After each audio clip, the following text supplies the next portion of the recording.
Welcome back to State of My Art Podcast, where I, Mike Liordi, chat with fellow creatives about their projects, journey, and message to give you some inspiration, ideas, and a little entertainment. Todd Palmer is my guest for episode 25. Todd is a life and business coach. He's also an incredible author. His new book, From Suck to Success, A Guide to Extraordinary Entrepreneurship, just came out today as I'm releasing this podcast. I was lucky enough to get an early read of the book and I was blown away, couldn't put it down, and it literally changed my life as I still think about its many lessons and stories throughout my day. We get into some of those stories, including how he turned his staffing company from being $600,000 in debt to making the Inc. 5000 6 times. Since then, and pre-COVID, Todd pivoted and evolved into a business coach and speaker, speaking to thousands of entrepreneurs and companies from huge stages all over the world.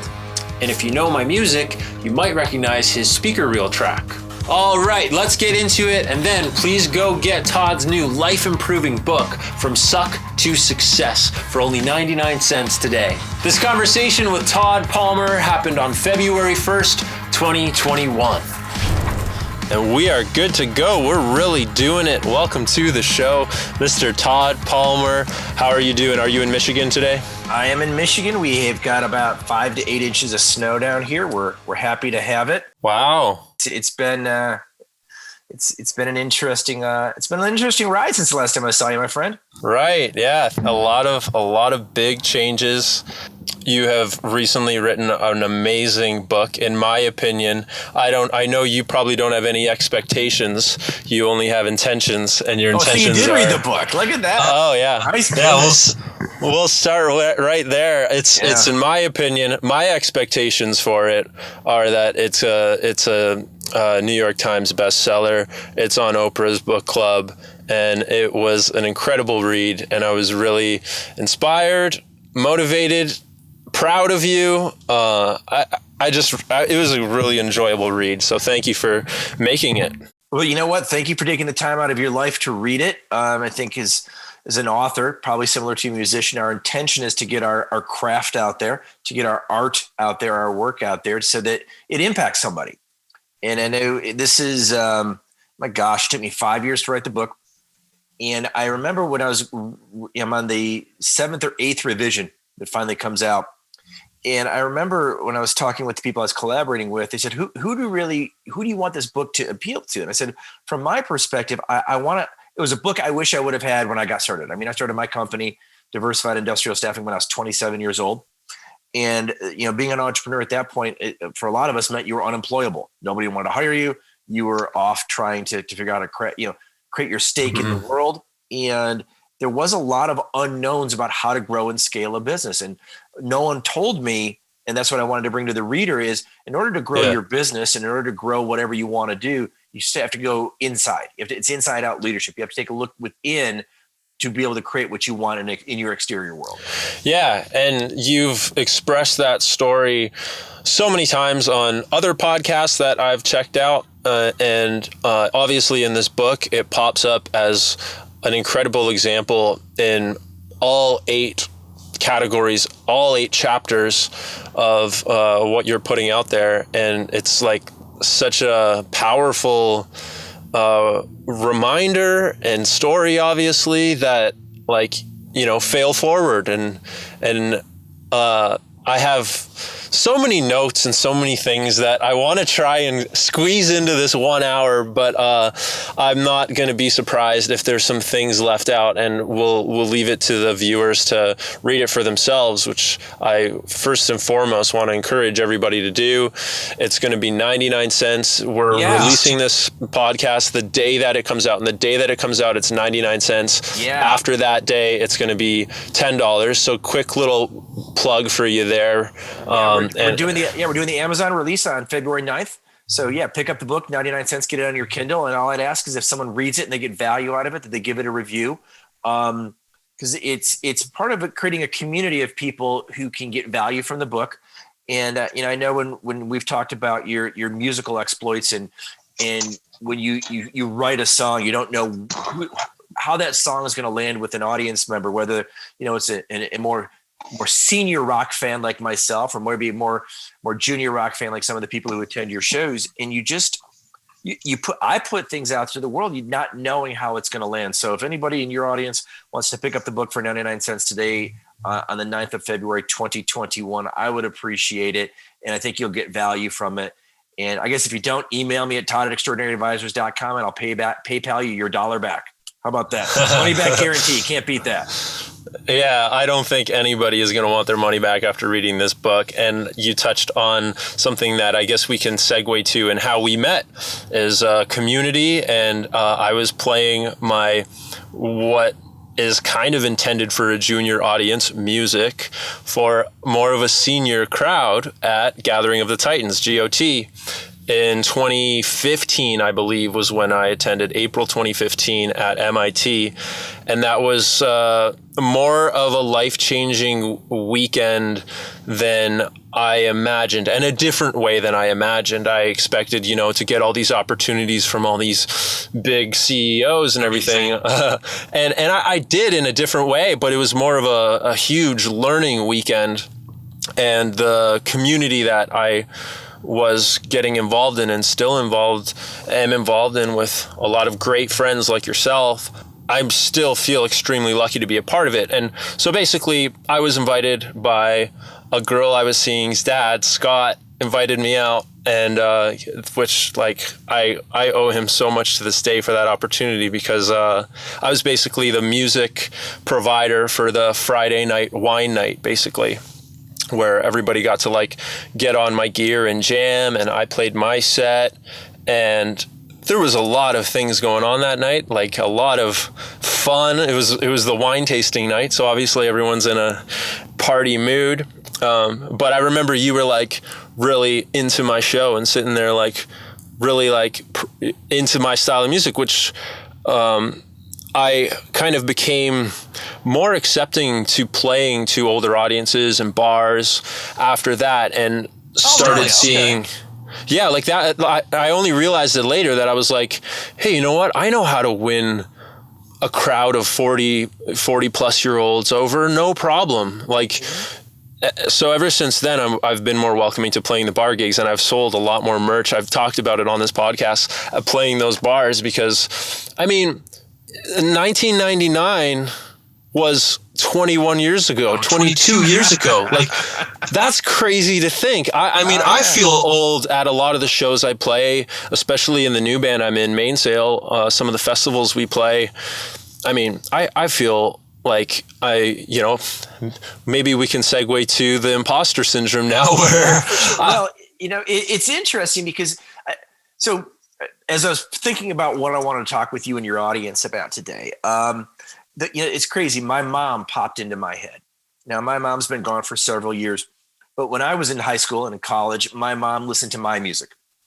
So this is back in the days of, 80s hair metal bands, and she loved David Lee Roth and Van Halen. And, we know we just recently lost Eddie Van Halen, but my mom would listen to that music with me. So when my son, who graduated from high school in 2009, was listening to Blink 182 and what else was he listening to? Good Charlotte. In some of those bands, I was listening to him because I wanted to be connected to him. I think a parent often wants to stay connected with their children, because parents, believe it or not, have imposter syndrome. I'm not cool. My kids don't want me hanging around. I don't add any value to their lives anymore. I'm just a human ATM to my kids. Entrepreneurs go through that. We see ourselves as, do our employees really want to work here? They're only here for a job. They're not here for a career. They're not here for the opportunity. So when I connected with you back at the Gathering of Titans, here's the one thing I always remember about that performance, because people were drinking and they were kind of distracted and doing their own thing at times. But you gave a full-on performance to the audience you had, maybe not the audience you wanted. So you showed up and you played all in, and you stayed with us the entire week. And you really practice something I talked about in the book, which is being a lifelong learner. You wanted to learn, you wanted to know, how do you make money, and how do you grow and scale a business, and what else can I do with this passion I have around music? Is it publishing? Is it managing a band? Is it being in a band? Is it being a solo? All these different questions you had for us. And you were by far the youngest guy in the room, by far the youngest guy in the room. and you fit in such a way because you showed up and you were authentic. You were transparent. You were vulnerable, which is something I know I talk about in the book around being ATV. But you embodied so much of what it took to be a success. And the greatest thing about it is you didn't even know you were doing it because you were just being yourself. Yeah, I went into that weekend very excited. I mean, I am always excited to set up my show and play it because I worked so hard on creating it.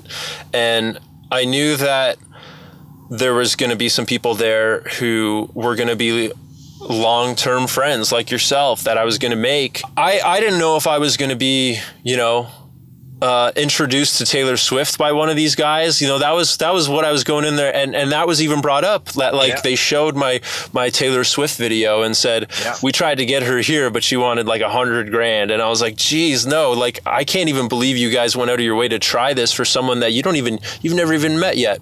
So that transparency from everyone there was just kind of pulling more out of me. And I had a lot of great conversations with people about, what I now learned is imposter syndrome. And they were very much like, no, dude, you are a rock star. Like you are already what you want to be. And you need to realize that. And so it was like really life-changing, and a lot of conversations I've had with people that I haven't even talked to since still stick with me.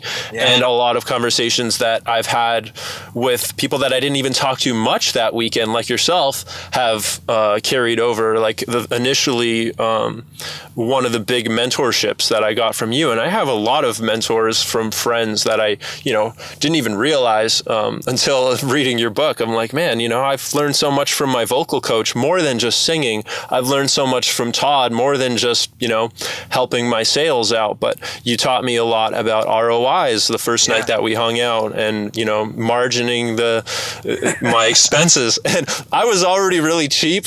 I was already like really frugal on the road. And I have a lot of like how to save money tips for bands and blogs like that. But after I met you, it was amplified because I was like, man, if I'm only making $100 a night at these shows, I have to make and I want to get my margins to be at least double what I'm spending.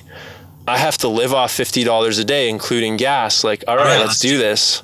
And I managed to make that work. And before I knew it, I was building a bank account, especially when I went down to just being a one-man act and I didn't have to support a whole band or, Well, that just goes to show, and I say this a lot to on the appearances I do, and when I'm speaking from stage, people will say, now that I'm coaching, I can't afford a coach, or I can't afford to go to this conference, or Gathering of Titans, you pay for a year in advance. So they hold your money for 12 months. Now they're holding my money for 24 months because we can't, which is fine. I got my ROI on Titans is off the charts. I even gave them a shout out in the book because that group's been so powerful in my life. But you have to invest in yourself. It's not an expense; it's an investment. So, again, I remember watching you perform, and I was really impressed that you could play all your instruments. So, who do I think of? I think of it's like iconic artists like Paul McCartney, who can play all of his instruments. Prince could play all of his instruments. Sting can play many of his instruments. And so, like, that shows me that this guy really cares. And I think it's so easy to believe in an artist that cares. Well, but you care. And then you continue to invest in yourself. And entrepreneurs have to do that. CEOs have to do that. You're not going to be able to just roll out of bed one day and figure out how to make money. You're not going to just be able to figure out one day, how to write a great song. I mean, like I said, this is the eighth version of the book. It took me 5 years to write. I didn't put out just the first thing I wrote. I'm sure you've written and rewritten, numerous songs to get it to just where you want to go. And the crazy thing is, as I, approach the release of the book, it's dawned on me heavily that I'm happy with the book. I'm proud of the book. I'm satisfied with the book. But the crazy thing about it is it'll never be done. And I'll read it in 5 years from now. And I'm like, oh, I would change this. I would modify that. Yeah. I'm sure you've read it like, oh, I like that song, or I like those notes, or I like that bridge, or I like that chorus when I wrote it when I was, 19. Well, now I'm not 19, and I would change that up. You have the ability, at least from stage, to make that pivot, but you can't make it from a digital copy. You can adjust when you're in person. And that's the great thing about, what you do to entertain people is I could show up and watch you 5 nights in a row. It's going to be 5 different shows. It might even be the same set list, but they're going to be 5 different shows. So that's the beauty of meeting people in the moment. In that moment, well, we talk about it in the book. I think I use golf as the analogy or baseball as the analogy, but it applies to music. The thing I think we're missing most during COVID right now, for those of us who love music, is certainly new music coming at us is certainly missed because there's just a gap, but also the live performance, sharing the in space with that performer, watching them sweat, watching them give you their all. And that's just really that connection, that community created in the room when you perform. We're all missing that as well. Yeah, you mentioned pivoting, which obviously you've done a lot of, and we'll get into your pivoting and how you got started, which I even have some questions for. But as for playing live music, that was my spark. Like, I would go see local bands playing at the, local church DIY shows, touring from out of town, Canadian bands. And I was like, wow, like this is where it begins. And then I would go see shows at the Air Canada Centre where like the Raptors and Leafs play, and with my dad, because, he would get those tickets, and I'd go see the Red Hot Chili Peppers and Coldplay and be like, I see where it can go. Like, live music is my thing. I want to master this. I want to create a show. And, my biggest mentor, Steve Risen, who is more of my mentor in like a sound audio engineering production part of my life, which is probably, if I may say, I'm probably, of all the things I'm good at, that's probably what I'm best at because of him. So along the way, like that kind of became my vision, and I've had to pivot a lot. And night to night, I'm pivoting because the kids aren't showing up to these DIY $5 all ages church shows anymore. So I need to figure out where I'm going to play. Oh, well, it's all bikers sitting at the bar, not even looking at me. How am I going to get their attention now? So I was able to figure out how to pivot during live music, and then boom, there's not even live music anymore. So I always had this idea of starting a podcast because I've been watching so many podcasts and listening to so many podcasts, obviously, just like how I wanted to start playing live music. So it's obviously kind of like a spark from inspiration. You see others being able to do it and you think, hey, I can do that. So I wanted to ask if, like, obviously you mention a lot of other books and quote a lot of other books. So reading this book made me want to read another 20 books that you mentioned. But also I wanted to ask, in your whole pivoting process, what we usually talk about on this podcast is how these artists that I have on got started. So every time you bring up the story of how you were in diversified staffing and how you were basically in the staffing business, I always wonder, and I wonder this with my dad in construction and anybody doing anything that's not like a fun thing like music, in my opinion. Yeah. What made you want to go into, what made you think the staffing business was desirable, I guess? Great. No one's ever asked it that way before. So desirable is an interesting choice of words. So I got into the staffing space because I became a single dad. I got custody of my son, and I was just fresh out of university. I was getting my master's degree because my plan was to be a teacher. And I was working part-time, and I was teaching part-time, and I was going to class full-time. Okay. And so I got custody of my son, and I called my older brother up, as we'll often seek out mentors and counsel. And my brother's, I think he's in the first chapter of the book, actually, Greg. And he goes, why don't you give staffing a try? I think you'd be pretty good at it. That was literally the brilliant plan of getting into the staffing industry. I wasn't very good at it in the beginning, and I just kept plugging away at it. And I was really, my imposter syndrome became very, very much a part of my daily routine because I'm doing a lot of sales, a lot of cold calling, and getting told no a lot. So it's like trying to date with every girl in the world is telling you no. It was very demoralizing for me. And remember, I just got into a divorce and trying to raise my son and lots of stuff going on. And then I got fired. I got fired, 3 times, 4 times, something crazy like that. Because I saw when you were working for a staffing company, for working for somebody else. Okay. And I remember I got fired by an entrepreneur, and I was probably about 25 at the time. And I'm thinking, this guy's an idiot. I know more than he does. So again, out of hubris. And I remember sitting down and saying, I want to control my own destiny.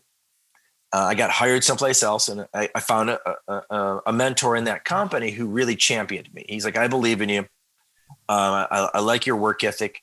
I think you need some polishing. I think you need to improve. And I think you have some raw skills. So he was actually one of the first investors in Diversified.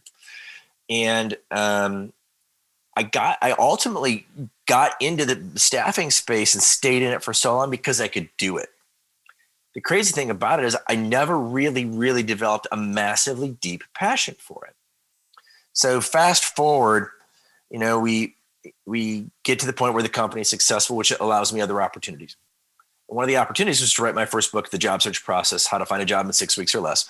And I started speaking at all places you've probably been to. I spoke at high schools. And I remember telling a buddy of mine who was a professional speaker, he's like, that is the worst place you want to speak at. They are going to boo you off stage. It's going to be misery. They're all going to have their devices. And it wasn't just a small high school. It was like 600 kids. Big speech. I think up at 4 a.m. to do it, to drive across Michigan to do that. Get there, do the speech. I had such a good time. And the kids were so engaged. And because I showed up, I had practiced, I had polished, I'd been doing recruiting for 1,000 years. And the book was based on that. And I came out there and I delivered for them. In the middle of the speech, the power goes out. My mic goes out. So there's no lights, no audio. And I got more excited. So it's like, you'd be like in your world, all your equipment dies out and you grab an acoustic guitar and you just keep going on. Oh yeah, that's happened. I did that. And he's like, my God, this guy's going to keep going. And the principal comes up, he comes on stage, literally hugs me afterward. I was fired up. So what I learned was, for a long time, I've been doing recruiting for that moment. For a long time, I'd suffered the slings and arrows of frustrations, imposter syndrome, the itty bitty shitty committee in my head. Yeah. For that moment. Because that moment was a transformative moment for me. So I'm driving back to Detroit, 2 hours away. So I had a call with my coach. So I use a coach. And he's like, he can't get a word in edgeways because I'm just like on fire. And he's like, I want to stop you in this moment, and I want you to recognize that this is what you've been looking for. If it gives you energy, you're in your right spot. We don't know. I said, I have no idea how I'm going to monetize this. He's like, enjoy the moment, because all I'm hearing about is I can recruit doesn't mean I love it. I can help, I'm helping people get jobs. I'm helping change lives. I'm helping improve families. I'm helping improve companies. And everybody's, from my perspective, kind of unappreciative. Clients say I'm charging too much. Employees feel like I'm taking money out of their pocket because I'm getting paid a fee for doing something that I should just do out of the goodness of my heart. It was kind of, I call it my Napster moment. It's like, I should just put my music on for free. Nobody should pay me for it. No. I disagree with that. And as I was speaking and I started coaching other CEOs, I'd been doing it kind of on the side to help out. And I started getting really good at it. I worked with a group of startups, and I got 4 of the 6 of them through coaching and technique and inspiration and perspiration and kind of holding their asses massively accountable. They all got to over $1 million in revenue. Now, statistically, only 4.3% of all companies in America get over $1 million in revenue. Right? And I was able to take 6 of them and get them there. Now, they did the work. It was their hero's journey, but I guided them, and I was part of that, walking through the weeds with them. And then I go back and talk to my peer group, and I tell them the stories. They're like, why are you recruiting and you hate it and you're miserable doing it and it's costing you a fortune some days when you could do this? I said, well, about this story I would tell myself, my imposter syndrome. I'm no expert, and I've had all these slings and arrows. I've made all these mistakes. It's from those mistakes the book came from. It's from those mistakes that people hire me. It's from those mistakes that when COVID hit, I lost 6 stages in 3 countries over a 2-week period that canceled through no fault of anyone. I pivoted into a model where I started volunteering my time. I spoke with 42 CEOs in 67 days who were up in chaos and crisis, and helped some of them find money, helped some of them stay in business, helped some of them decide to close the business they were in and pivot into a business they really wanted to get into. But I showed up for them. And that was super rewarding for me to make those multiple pivots to the course of my career. That's awesome. Yeah, you essentially just kept going at the E4 process with your baseball bat and crushing it. Yes. And it is. I mean, the E4 process is a really simple process. It's 4 steps, identify the mindsets that are not working for me. I always take it back to when I was, I was $600,000 in debt. I didn't want to be there. That wasn't working for me really well. My kid and I were going to be homeless. So it's not working for me. So let's create a new intention. Let's create an intention, not an expectation. So my intention is I want to get out of debt.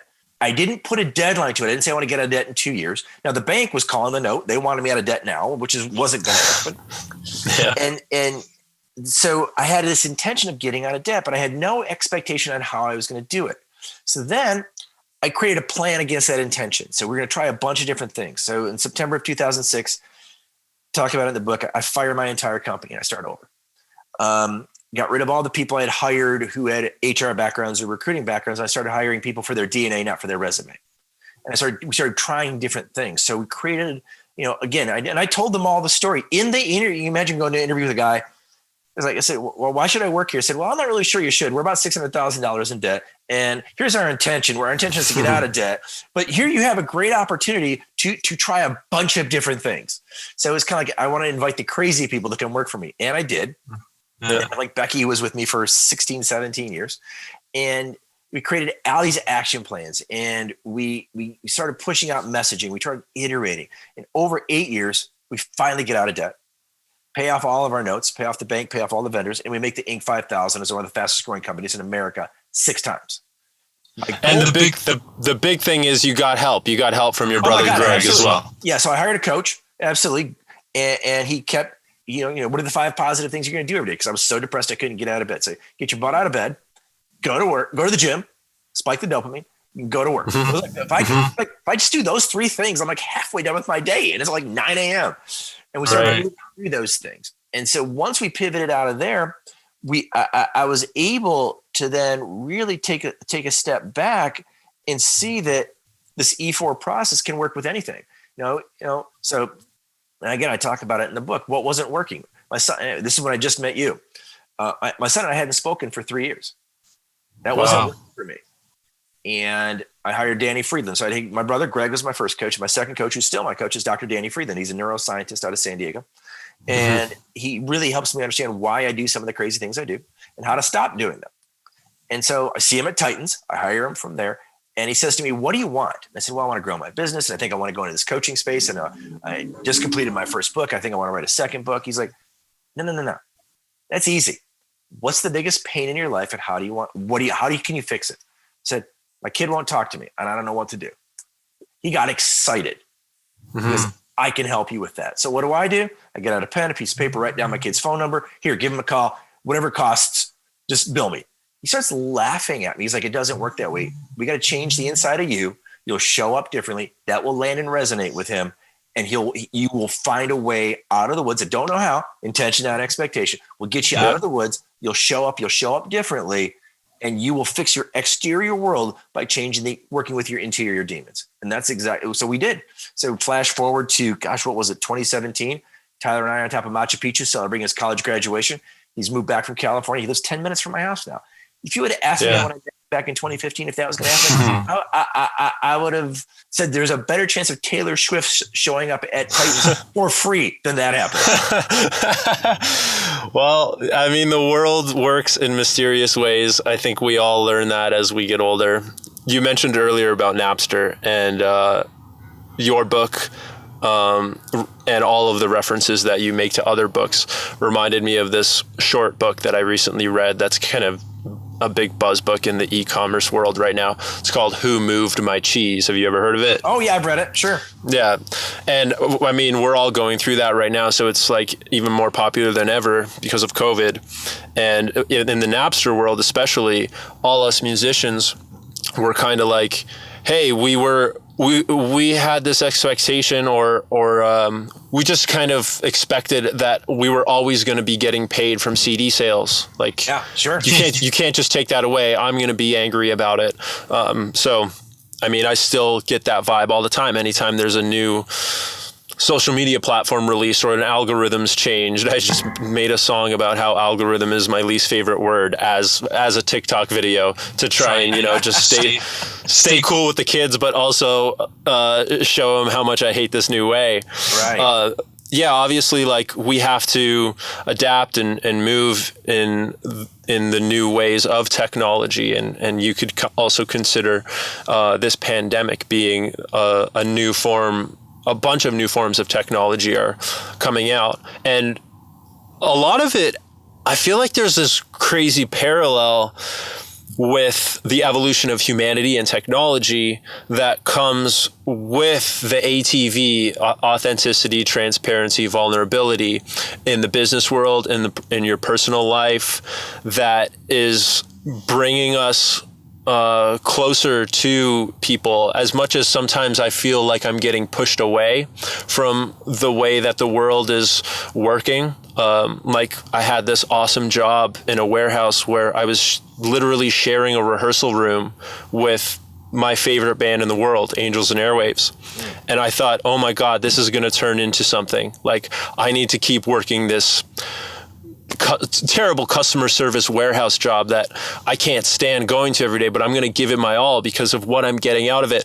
And because of COVID and because of the way the world sometimes works, that just all got taken away from me. And, you know, they're afraid of me coming back because I was also doing AV gigs in Dallas. And like, I totally understand how that opportunity fell through. But also it opened the door to a new opportunity that I'm out here seeking now, again in San Diego. But I had to go home for 7 months. I was locked out of this country. Wow. And that was really tough for me. But it started this podcast, which, you know, hopefully helps other people. And I don't know, I guess I'm going in circles now, but the parallel is that, like, for example, to be authentic with your company, you need to show them the numbers. Well, it's hard to do that without Google Docs. But for instance, when I went on tour with Mainsail and I booked all this tour, I wanted them to know, like, look, this is how we're getting paid. This is how much we made each night from merch. This is how much we got paid from the promoter. This is how many people we brought. We're going to be able to show this to promoters the next time we come back to this city.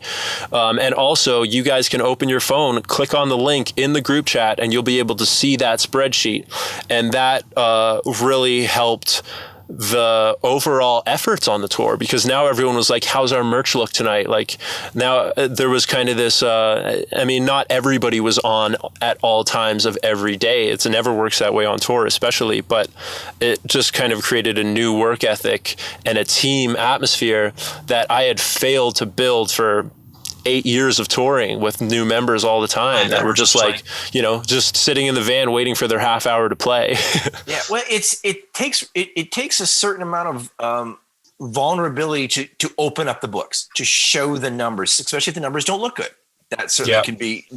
People say, I'm going to dishearten people. What I've found, especially during the COVID times, is the leaders who stand up and talk about what they know. Here are our numbers, and say the numbers aren't pretty. These are some ugly numbers.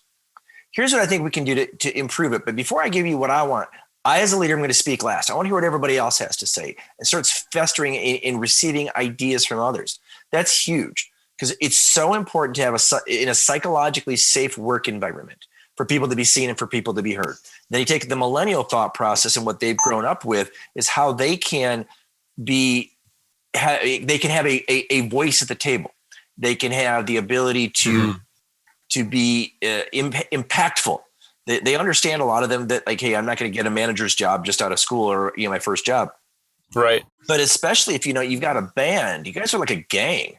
You gotta work together. Nothing's worse than an audience member watching a bunch of people up there who play music who don't like each other. I mean, I'll go see Motley Crue this summer, hopefully. I know they don't like each other. I know that. I'll enjoy some moments. I know Vince Neil will sing one of every 3 words, because that's just how he does it. Doesn't make it a great experience for me, but I'm really excited to see Def Leppard and Joan Jett, who are going to be there as well. I certainly enjoy Motley Crue's music, and I'll sit through the experience, but I also know what I'm getting. But when I see, like, I've been seeing some young bands in Detroit, and these guys are like on fire. They're at the merch table. They're working hard. One of my favorite bands that I really enjoy is a band called Joyous Wolf. And they sound a little bit like Led Zeppelin, but they every time I've seen them, they're like all out. Like, they are full. Yeah. And then I see, you know, I became friends with the lead singer. His name is Nick Reese. And I see they got a deal. They got a record deal. And then they're doing videos. And then they're going on tour. They're going on bigger tours. And they're playing with Deep Purple. And they're going overseas. And I'm watching them, and I just see that, like, they really care about what they do. They really work together as a collective. Now, that can't maybe last, but it's interesting to see that.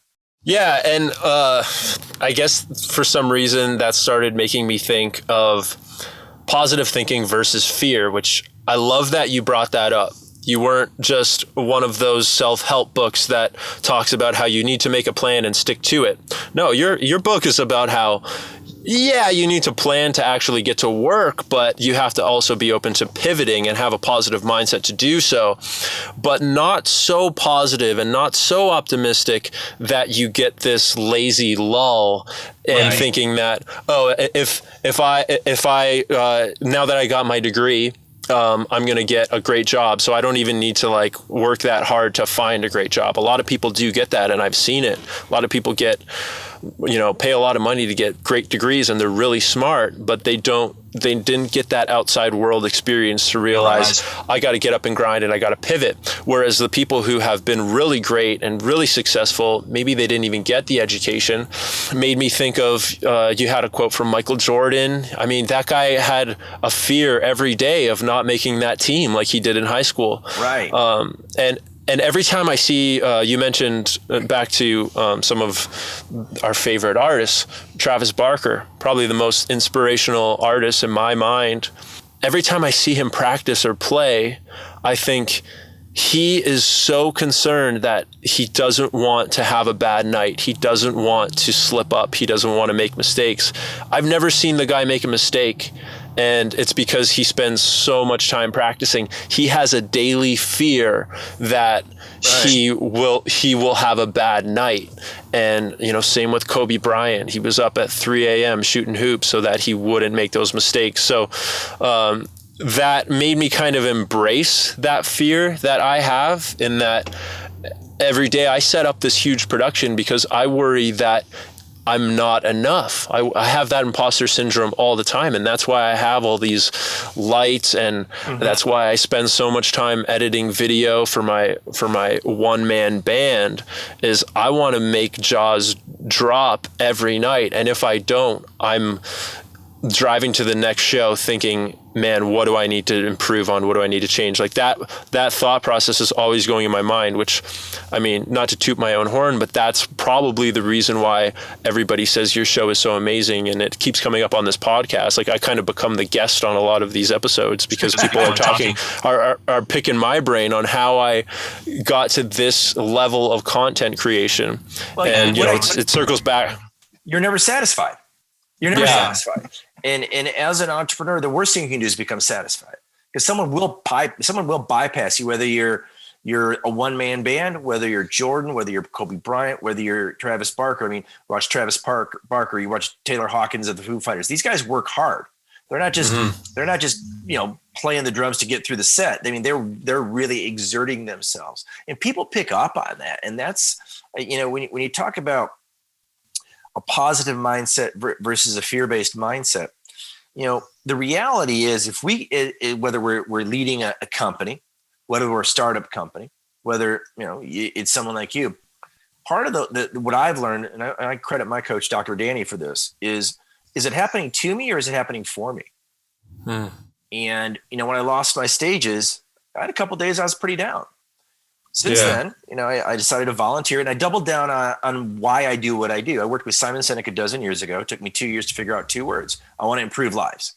Well, I can't improve lives from stage. I can't go in front of a room of 300 entrepreneurs and tell stories and do problem solving. Well, where else can I improve lives? I've talked to some high schools for free.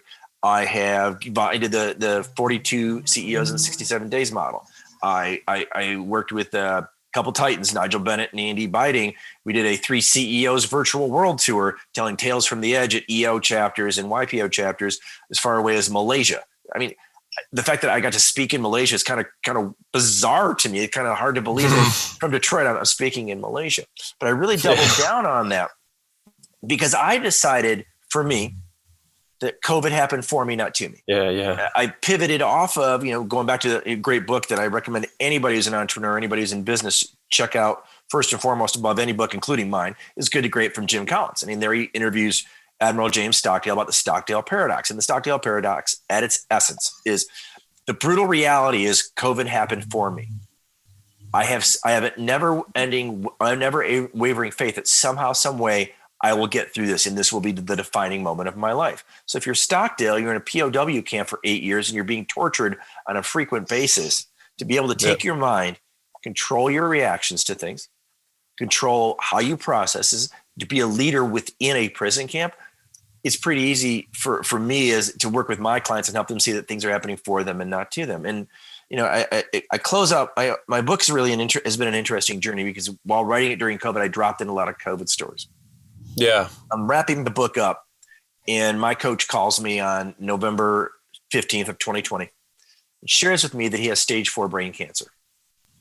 And he's very positive about it. I'm thinking, I said to him, you don't have to give me this positive mindset stuff. I mean, he's literally a medical doctor. He's a neurosurgeon. He knows when he was told he has stage 4 brain cancer, he knows his runway of life has been condensed significantly. I said, I have 2 questions for you. How did you react when you heard the news? And how are you so positive right now? Because when I got the news, I was devastated. Mm-hmm. I was in pain. My family was in pain. And then we had a family meeting, and we've decided as a family that cancer is happening for us, not to us. And I just stopped. I said, yeah, like your gasp is exactly, I'm like, you're kidding. He's like, no, here's what we're doing. He goes, I'm going to continue to work harder than ever. And I'm going to continue to leave my legacy through coaches like you and other CEOs that I work with. And he works with the guys from Conscious Capitalism and Whole Foods. I mean, he worked with some really big companies. And by the way, he works with me. And he goes, I'm going to create a YouTube channel. And on that YouTube channel, I'm going to chronicle every day of the rest of my life on video. Wow. And on those videos, my kids are going to participate. And they're going to talk about what they're going through in the process of losing their dad. My wife's going to come on there. And we're going to teach people what it's like to potentially die. And we're going to talk about, and he goes, this is going to be, he calls it his Netflix show. This is my final raw. This is my Netflix show. And I'm going to teach people how we can process the rest of our life and make it the best of our life. I was blown away, Mike. I could not, he's already an amazing guy. Clearly, I'm a big fan. He opens and closes my book, and I reference him multiple times in there. But to think that he can teach myself or people in your audience that how to take possibly what most people consider the worst news ever and make it the defining moment of your life and make it the best experience for the rest of your time is a lesson that, I think we can all learn from. There's so many lessons in that. Like, there's something that comes to mind is if you can document it like we're doing right now, then it lives on forever. Right. And like the technology we have now, we're able to document it in such a high definition that it's awesome. Like, they're going to look back on that and be like, this is like better than if we were to, I don't want to say it's better than to keep having our dad, but it's like now we have all these memories to look back on and relive. It kind of reminds me of like 50 First Dates, where it's like they get that video to watch every day and fall in love all over again. Right. Can you imagine, his sons, Zach and Dylan, when they have kids and the grandkids are saying, what was grandpa like? Here, let's take a look at him. And Danny is such what I would call him a heart-centered leader. Every time he speaks, he talks about love. He talks about peace. He talks about caring for your fellow person. And he talks about, as leaders, the obligation and the responsibility we have within our businesses, within our families to leave a legacy that can go beyond us. And I'm sure people here in the show is like, well, yeah, it's pretty easy for that guy. He's been in the 5,000 6 times. He's made money, blah, blah, blah. The joy I get from coaching my clients isn't from the check they send me or the deposit they make into my account. The joy I get is the stories they tell me about how they show up differently within their companies and in their families, and how they've made pivots within their lives, and how they have much more abundance from a love and caring perspective, as well as a business perspective. And it's not either or, it's and both. And it's never work-life balance. It's always work-life integration. And if you show up and you perform differently as a leader, you perform differently as an entrepreneur. Most entrepreneurs, if you really peel it back, got into entrepreneurship because they have an emptiness within. They want to tell their story through entrepreneurship, just like you want to tell your story through music. And they find that they party too much, just like a rock star. Entrepreneurs can party with the best of them. They do all these different things from the external. They never work on the internal. But when we figured out inside out leadership is the way to go, and we show up differently. We impact our communities differently. And it's in those differences and those lives we impact. It just, it's amazing. I put it in my book. I don't know if it's not in the copy I gave to you, but it's in the final copy. So you talked about performing for old people, which I consider myself your oldest, biggest fan next to your parents. I got brought up to just outside of Toronto to speak to what was a mixed audience. I was told it was going to be a bunch of entrepreneurs and CEOs. And I get there, it's a Saturday morning. It's a bunch of people from old people to young people to kids to their parents. And I'm like just dying. I'm like, my content isn't for kids. It's not profane or anything. I'm not going to stand up comedian and drop the F word every 2 words, but I'm like, kids aren't going to get this stuff. I'm like, why am I here? Went and talked to Jennifer about it. I'm like, I don't even want to go do this. She's like, well, you're and here. Then the 9-year-old. And then the 9-year-old Alec, he just blew me away. At the end of the speech, he wanted to meet me. Then you get that when people want to come up to you after the show and just talk to you and tell you the experience they had in your presence. And I'm like, buddy, I'm happy to talk to you. And he's like, Mr. Todd, you've changed my life. Like, this kid's 9. He showed me this picture of drawing the fail forward model I was teaching that day. He goes, I'm never going to fail 13 times or 12 times or however many times I said the word. He goes, so literally I'm never going to fail for the rest of my life. And he walks away.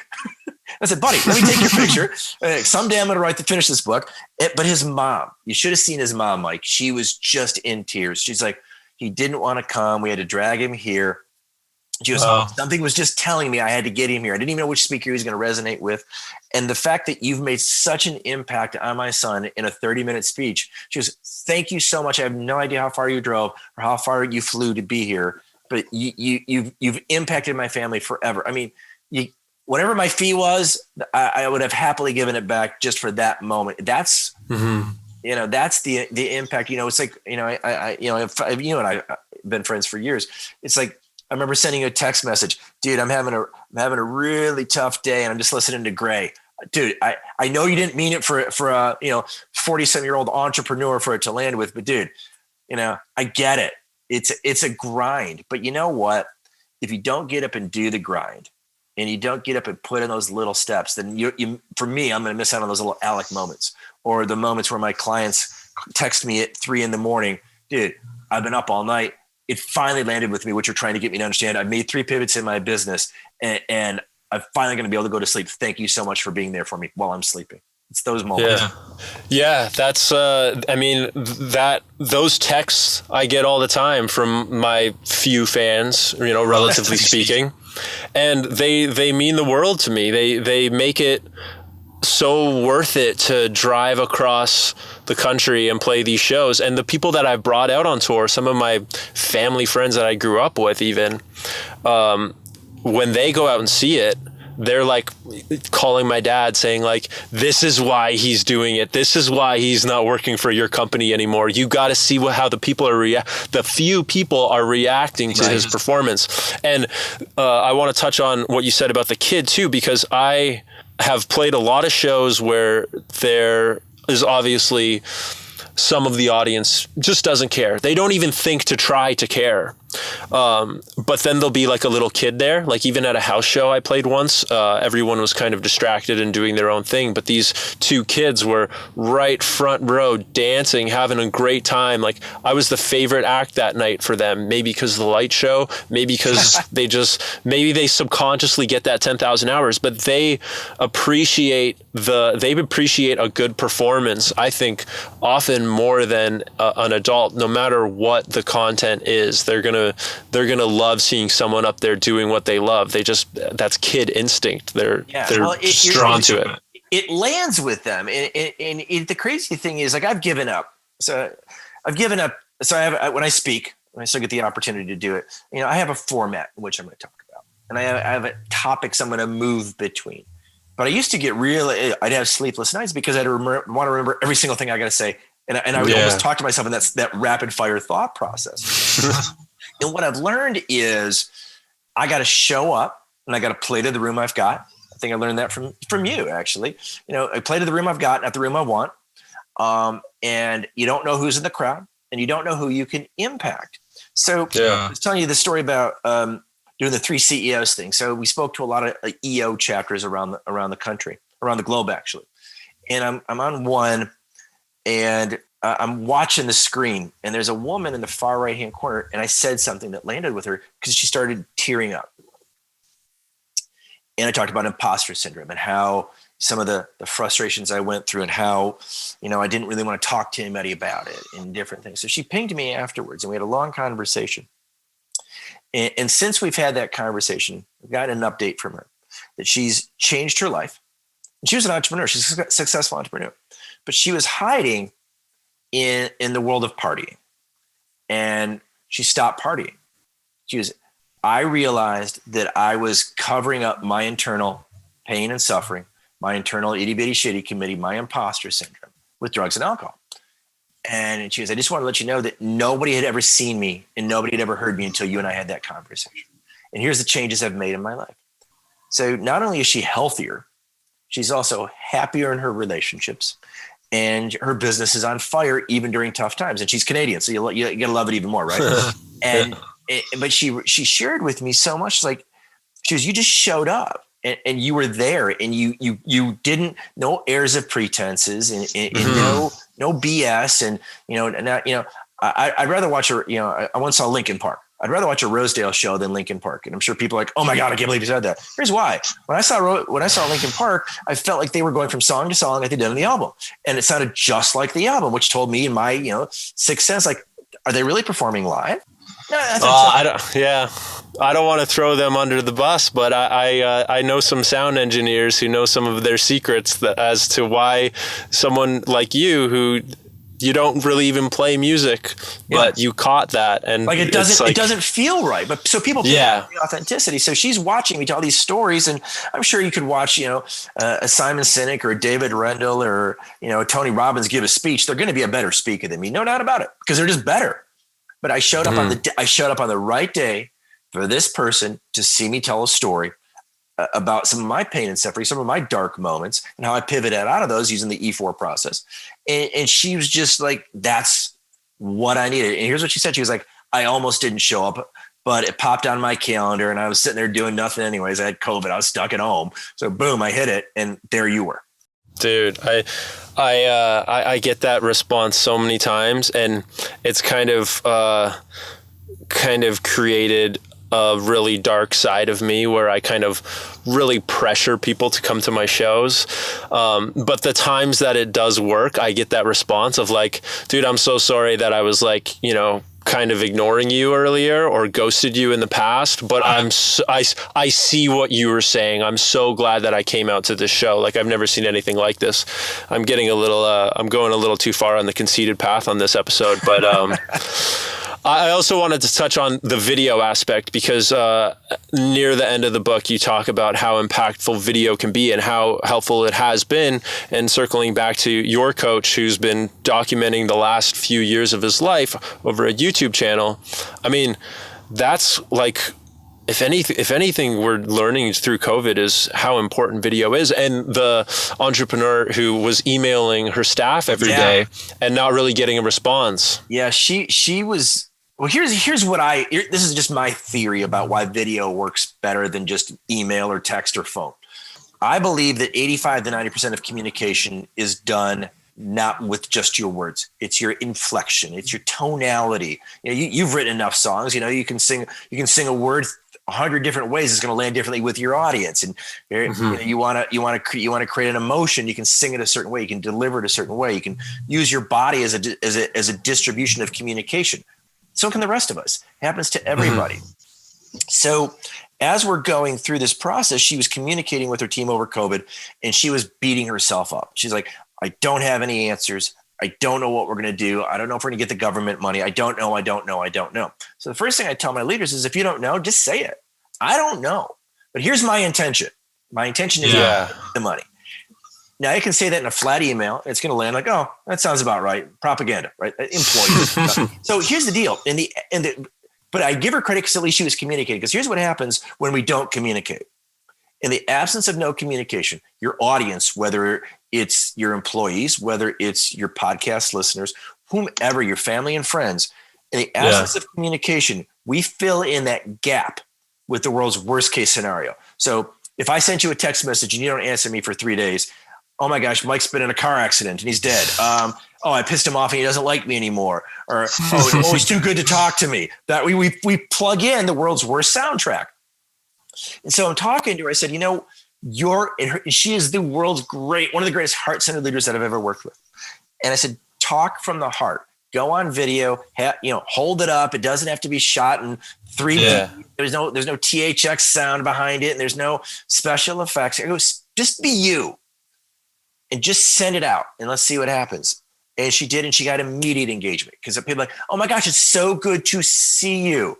People gave her videos back. Hey, here's what I'm doing with my kids. We're trying to figure out how to do Zoom school, all these different things. And she started, but here's what she did the best. She started the video off by saying, I'm thinking of you. You're important to me. I wish we could be together. Someday we will be. Here's what I'm working on. Reach out to me. Not if you need me for just as your boss, but as a human being. If I can help you with anything and it's within my ability to do so, I'm going to do this for you. And it just changed everything within the culture of her company. The culture of your company is so key that people have more options, even during COVID times and with higher unemployment, they still have options of where they can work.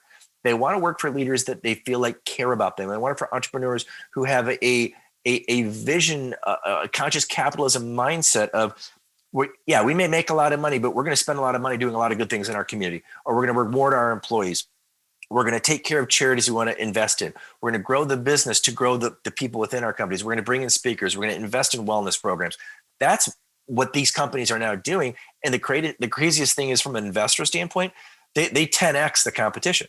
Versus the person who's like, I had this happen to me the other day. Like, I want to invest in you as my coach, but I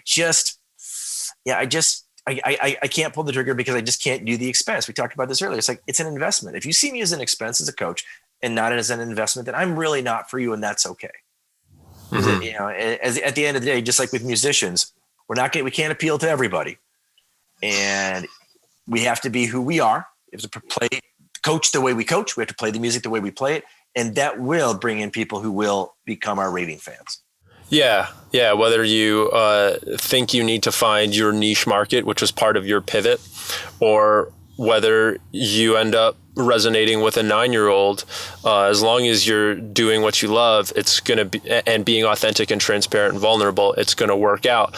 And I think that video helps bring that ATV that you talk about out of people's brands, people's personal lives. If you can video chat with someone that you can't see for a while, it's going to be way better than texting them or even just calling them on the phone.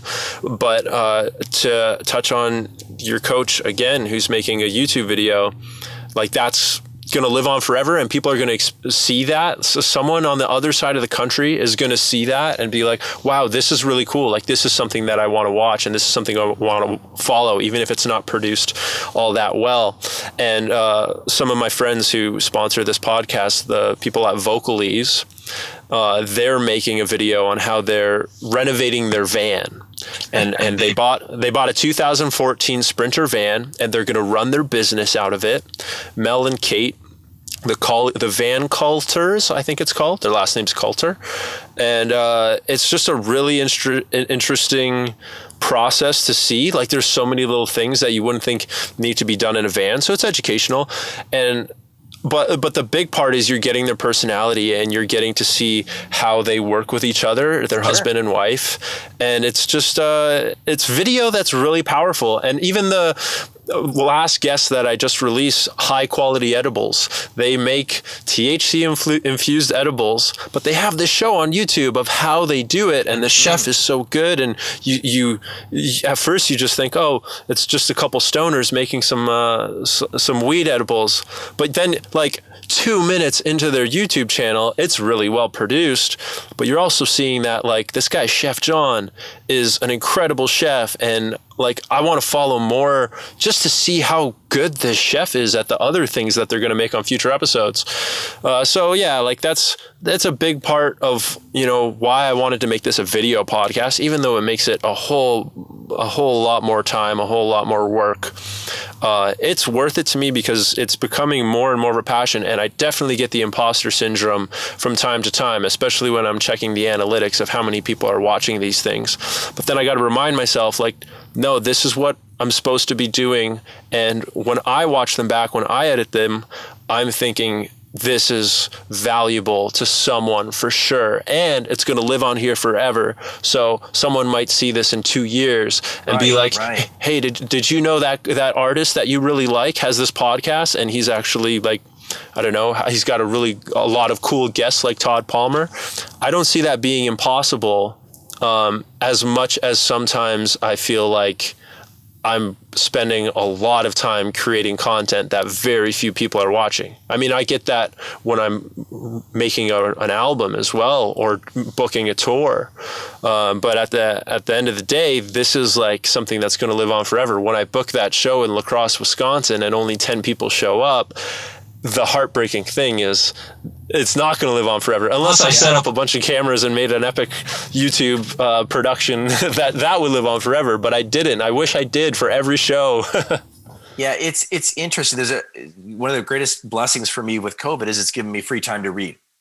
And one of the first books I read a book called Content Inc. And it talks about the race to free. And I think we put it in the book. If not, either check out Content Inc. or check out Deb Gabor's book, Branding as Sex. And they talk about the race to free is giving much of your content away for free as possible. Yeah. To build your audience, to build what you do, because you just don't know where it's going to land. You don't know who it's going to land with. And it's the only thing I can guarantee you this, Mike, is if you don't put on a show or you don't put out your podcast, you're going to get nothing. It's really that simple. I mean, it's just not, I hate to be so brazen exactly about right. And a 9-year-old kid taught me that. It's like, hey, if you, it's like, dude, you showed up. Thanks so much. I'm like, wow, I didn't think it was going to land with you. And you just never know where things are going to go, other than if you don't show up and you don't perform, or you don't put the content out, or you don't write the book, or you don't put the album out, then nothing's going to happen. And that's okay.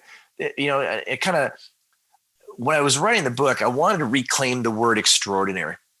I think it's bastardized, and I think it's diluted. Mm-hmm. And I think, when you have pop artists and these people saying, everything's awesome, or everything's extraordinary. Well, no, not everything is awesome. Not everything is extraordinary.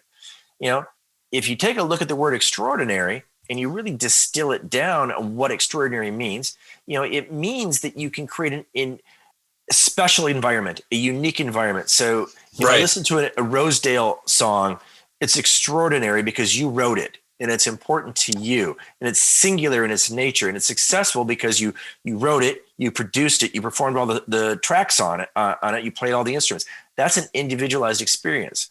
You define what success means to you. And if you iterate through that and you cope with your imposter syndrome and you learn from some of these things, you're going to lead an extraordinary life, but it just might not be the life you thought it was going to be. Maybe it'll be different. For sure. Maybe it'll show up differently. Maybe it'll land differently.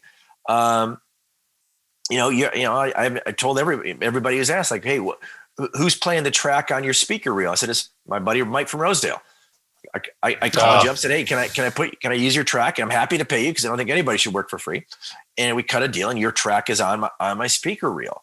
I certainly could have gone to a clearinghouse for songs and what have you, but I wanted to include your music on there because your music is music I enjoy listening to. And my style is more rock and roll than pop. My style is more in your face versus taking a back seat to things. And so, whenever I've seen you perform, I've always liked the fact that you're constantly moving from instrument to instrument to instrument. You're not just half-assing it on stage. You're jumping around. You're engaging your audience. That's a lot of work. And if there's only 30 people in the room, well, crap, you could just half-ass it, but you don't. So, like, when you want to lead an extraordinary life, you don't half-ass stuff. You give it your all in what you do because you just never know. But at the end of the day, you gotta live well with yourself. So if you're defining an extraordinary life is going out, performing music you wrote, that you love, that you're proud of, and you're playing all the instruments, putting out all that effort, maybe you haven't reached that $1 million sales yet. I guarantee you, if you don't do it that way, though, you won't reach it. Yeah, I mean, something that gave me the chills in your book was the Colonel Sanders story of Kentucky Fried Chicken. And I was like, Wow, that is amazing. And it reminds me of Stephen Pressfield, The War of Art, because, he never really got his huge success until Legend of Bagger Vance, which you wouldn't even think a golf book would be the huge hit. But after failing and failing and failing, or learning and learning and learning, he wrote this amazing book that became a classic movie. And Colonel Sanders obviously made this after over 1,000 restaurants turning him down. That's insane, right? At 65 years old. I was like, damn it, am I going to be 65 years old when my music finally clicks for people? But hey, you know what? If it does, the journey the 16 years that I've actually been going at it, it's fine. Like I'm definitely not where I pictured I would be when I started. Sure. Well, I'm sure, when Colonel Sanders loses his restaurant in Corbin, Kentucky, and he's 65 years old and he has no assets. He's got his car, his social security check, and his recipe, and he's driving around trying to sell it, and he's getting told no. No, what I really appreciate about what he did is he did a couple things. He had this intention of how to make money. He started with some expectations like this is the only way to do it. Eventually, if you've been told no a couple hundred times, it's probably not working. Just put that out there for anybody. So then he starts getting some feedback finally, which is the third step of the process. We're going to get some feedback. And in there, he realizes that the way he's preparing the chicken isn't landing with his audience.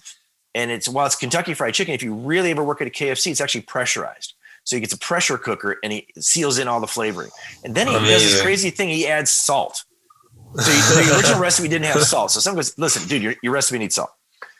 All of a sudden he sells it. And within a couple less than 3 to 4 years, he goes from 0 sales to 600 restaurants in his portfolio. And he stops living in his car. I can't imagine, I'm 52. I don't want to go live in my car. Can't imagine being in my 60s living in a car back in those days. That's insane. Yeah. You got to show up. You got to put the effort in it. You got to pivot through those times because you're going to get told no a lot. This isn't a story. We'll make this a Rosedale exclusive here. Who I do acknowledge in the book. His name is Joe Bastian, and he's an author. And he's an author of a series of books called the Folk Teller series. And they've been published, and he's done okay with it, but he still has a full-time gig. He has a full-time job, and he's a part-time author. And he follows a Stephen King model of writing. He writes every morning without fail for 2 hours. And he's been doing this now for 26 years. It just came out last week that he got a TV deal.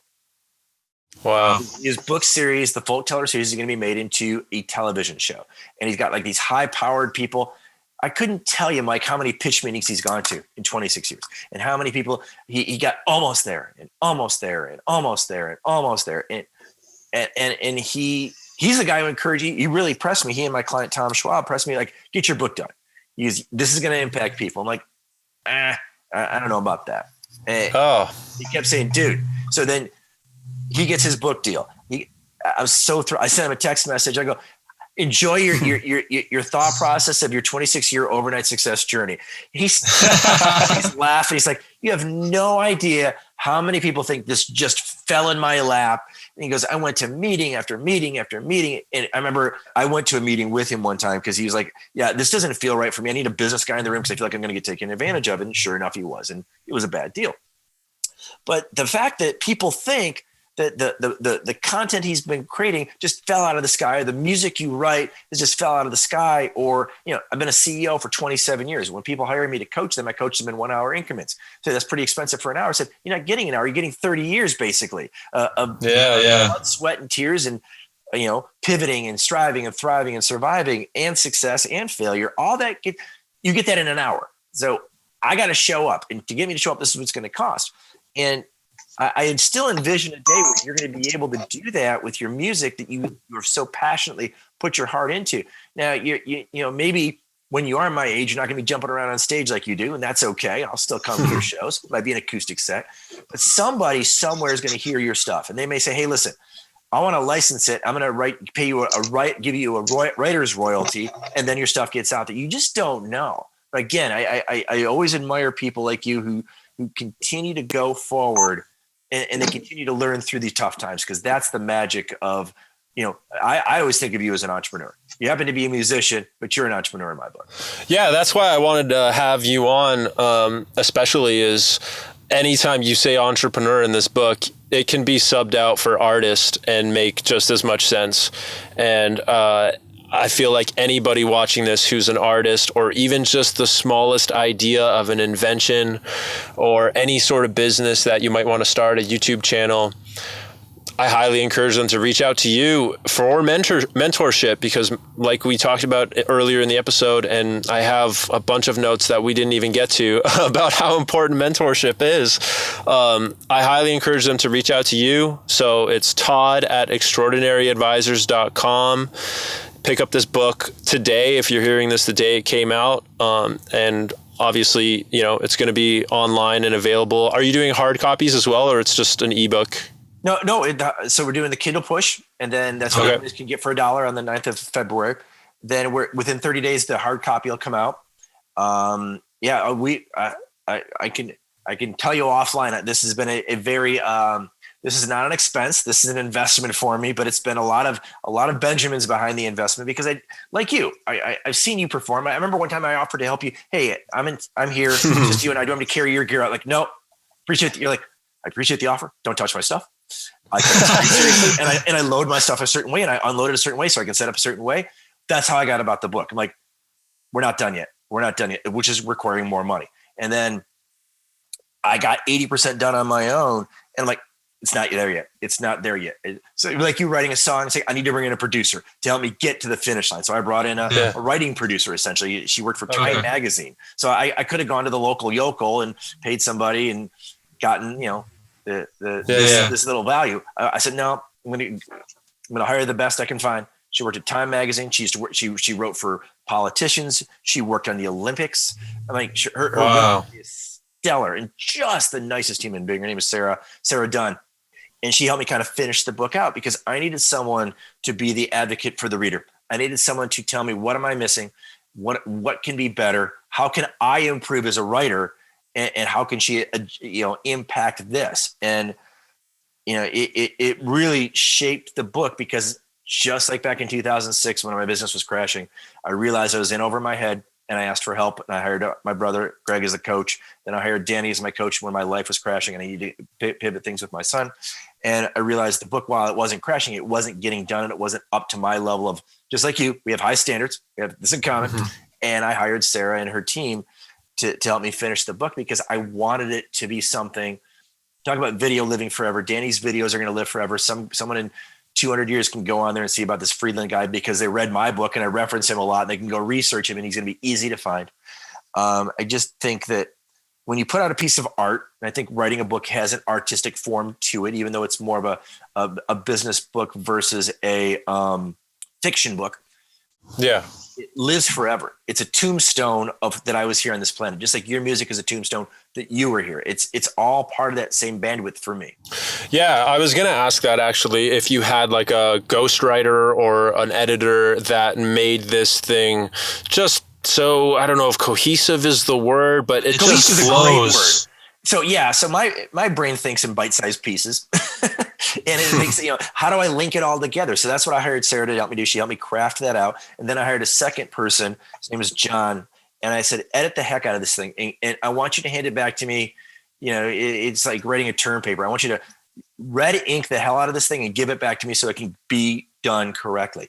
And he was so cool about it. He's like, I remember, oh my gosh, I haven't told the story yet. So I'm out on a retreat with 6 CEOs, and my phone rings, and it's John. I'm like, excuse me, I gotta go. I gotta take this call, because it's probably gonna be the worst call of the year. He's gonna tell me, my itty bitty shitty committee, your book sucks, and you're over, right?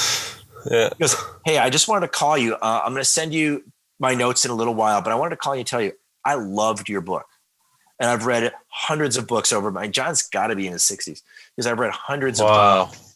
He goes, I loved your book. I learned these 5 things. He goes, I don't want you to think, because there's very few edits to the book, that I didn't take it seriously. And there will be some things, but I'm telling you, this book for me was really powerful. And his space was business books. It wasn't like he just wrote or just edited it and contributed to all different types of books. And that just meant the world to me. Just like when you sent me the text message about how you see my book as your new business Bible, your new entrepreneurship Bible. I'm like, yes, that feels so good to hear. And certainly I love the external validation. It feels great. So when someone comes up to you and asks for an autograph or is appreciative of your music, it feels good to get that external validation. But for me, it was very much like, wow, I did something that matters. I did something that's going to have an impact on my friend Mike or the stranger John or Alec, 9-year-old boy from Toronto. To have that impact, it for me, that's my high. There's nothing that feels better. I definitely agree. And man, I just can't say it enough how impactful this book has been for my life, not only because I know you. I mean, I've been going down the self-help rabbit hole ever since I decided to change the name from Rosedale to Still Who Knows What and kind of start over and do it the right way. And I've listened to so many audiobooks on how to make it in the new music business and a lot of really helpful books and a lot of really helpful podcasts. So, I mean, back to the technology thing, you can seek coaching and mentorship through audiobooks and podcasts. And I always encourage artists to do that. But you could also take it a step further and get one-on-one coaching with someone like yourself. So I definitely want to have some more conversations with you about where I'm going on a business level and an artist level and get some outside perspective, some unbiased opinions. And I encourage everybody else to do the same thing. And I've really enjoyed this podcast. It's Mike, probably... I'm so grateful that you had me on. It really means a lot. Yeah, I can't wait to show this to everybody. I'm going to make a nice big warm blanket email to all the GOT people. I think they're going to really enjoy this conversation. And I think everyone's going to be really proud of you. I am. I can't congratulate you enough for this book. It's going to touch a lot of people's lives like it did mine. So congratulations. And thank you so much for your time, for being on the show and just being such a good friend over the years, man. Mike, thank you. Thank you so much for the kind words, the kind support you've given to me. And I certainly thank you for the music that you've enriched my life with. As one of your older fans, I still get a little bit of a pep in my step. There's an old guy phrase, right?